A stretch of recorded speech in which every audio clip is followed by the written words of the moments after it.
So there are many people in the world who are hurting. There are millions of people who look up daily through tears and ask the same question. Why is this happening to me? It's a question that's asked in hospital rooms and at gravesides, in the ruins of dying marriages, after a diagnosis and after a betrayal, after it seems our prayers go unanswered. And for thousands of years, people have been looking for an answer. But what if one of the oldest books in the Bible wasn't written to answer that question at all? No, but what was actually written to ask an even harder one? So let's find out. There's a great falling away happening right now. And people aren't just lost, they're walking away. And I was one of them. But I woke up. And now it is your turn to wake up. So take heart. He hears you. Remember the oath. So in the Bible, there is one particular book that asks some very hard and some very personal questions about our pain and about the suffering that we go through.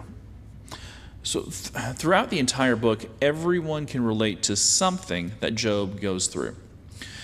But the book of Job starts first by telling us what kind of man he is. He's a good, God-fearing man, a man full of integrity, blessed with a loving family, and has vast wealth. Whatever he touches, it seems to just turn to gold. In the charismatic church, you would hear that he is blessed and highly favored. And, some may start running laps, which if you grew up in the churches like I did, that wouldn't really seem that strange to you. I actually remember that growing up, there was a man who would twirl and he would skip down the aisles every service. And I was maybe 13 at the time. And I looked up at my dad and I asked, why was he doing that in church? My dad told me that this particular man had really bad cancer. And the doctors actually didn't think he was going to make it. So the man prayed, but he was healed. So now every church service, he praises God by skipping down the aisle and singing his praises. But if this were in the book of Job, that man would not have been skipping, at least not until the end. Definitely not the beginning. But why would he have had to wait till the end? Well, that's because the sons of God, or the fallen angels, and HaSatan came up to Adonai and actually wanted to talk about that very man. Have you considered my servant Job, said God? And everyone who has ever been a Job collectively screams out, no thank you. No thank you. Leave me out of this. No. Well, he only reveres you because you keep him safe, you bless him. But you take your hand off of him, just watch how quick he skips out on you. He won't. But you can strike him, just don't touch his person, says God. And the devil replies back, done. So then HaSatan and his entourage leave and begin their work. And everything that Job worked for was gone in an instant. All that his hands worked on, that he toiled under the heat of the sun and watered by hand, was destroyed. And in the midst of that, the one fear that has kept up every parent countless nights becomes a nightmare, and changes from a nightmare into his hellish reality. His children, the ones that he held their hand to teach them to walk, that he would play with in the fields, the young men and women that he became proud of, were gone. I have cried thinking about my children when I've read this. I remember those days in the NICU when my son was hooked up to wires and was being fed through a tube. It's a deep and primal hurt. But grief doesn't even begin to grasp the torment that this loving father was assaulted with. There's one stage of grief that I believe Job steps into in this. That's shock. He shaves his head, he tears his clothes and declares, "The Lord, he gave me what I had, and the Lord took it away. But praise the name of the Lord."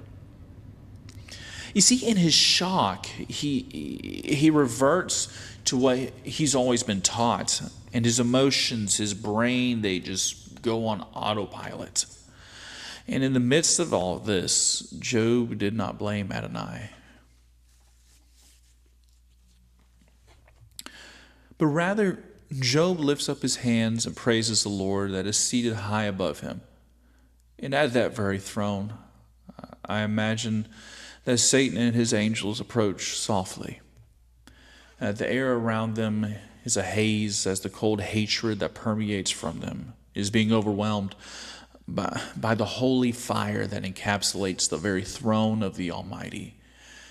Seraphim, with their hands at the ready, await the Lord of hosts to command them to expel the wicked and vile beings from his presence.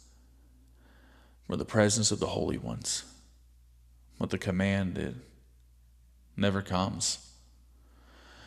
But a question is instead asked. "Satan, from where have you come?" booms the voice of Adonai. "Well, I have been roaming the world and walking on the face of the earth." And beneath him on the earth, Job maintains his stance, and the Lord smiles. "Have you considered my servant Job?" he asks. "For there is no one like him on this earth, a blameless and upright man, fearing God and turning away from evil. And he still holds firm to his integrity, although you incited me against him to ruin him without cause." So here, one of the first questions is implied, though it's not asked directly. And I don't want to pass this question up, but we won't answer it now. The question has been asked by saints throughout the ages. And the question, if God is sovereign and he allows Satan to do evil on the face of the earth, does that not make him responsible by proxy?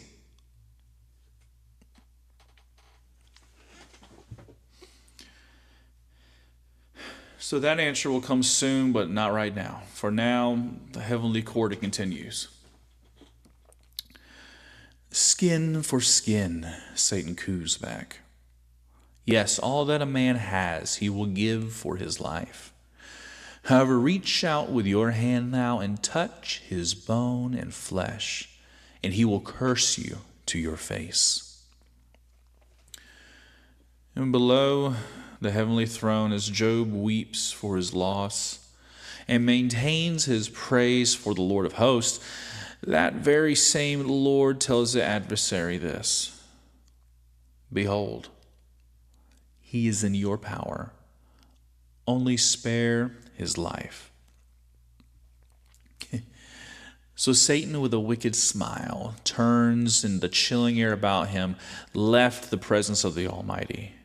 And he descended to Job's home.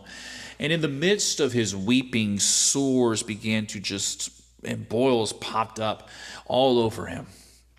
Then the love of his life, who had lost her children and watched her husband lose all of their wealth, she was crushed as much, if not even more than him. The love of a father is mighty, like a river, but the love of a mother is as deep as an ocean. The pain that she must have felt would have broken anyone. And as she laid her eyes on her husband, as his health began to fail, she in her grief cried out, and in anger, "Why do you hold on to your integrity?" She screamed, "Just curse God and die." But Job, even in his pain, he loves, he cares for her. He understands that she's hurt. And I imagine he would have reached out his hand and clasped hers. "You're speaking foolishly. Should we only accept the good from God, but not the bad?" Well, Well, should we? Should we only accept the good, the blessing and the favor, but not the rebuke and the chastisement? In Isaiah, it says that all well-being and all calamity comes from the throne of God. That's from chapter 45, verse 7. But how many times have we heard that in church? I would venture to say probably not often, because it's not something that really tickles our ears. And most of us, if we're being honest, would be angry and probably sin against God in this. But the scripture tells us that even in this, Job did not sin with his lips against God. But the questions were most certainly being asked in the dark, deep recesses of his mind. Why? While he sat in ashes, sore from his boils and weeping, body twitching in agony, his friends finally came and they sat with him. And when they laid eyes on him, they were overcome with anguish, and for 7 long days, they just sat with him in silence. And for those 7 days, they got it right. But then they opened their mouths. Maybe you've sat in ashes before. Maybe you've asked the same question Job asked. Why is this happening to me? And if that's you, and you're not the first to ask it, and Job's story is only beginning. If you've walked through suffering and like this, or are walking through it now, I'd love to hear your story in the comments below, so I can lift a prayer up for you.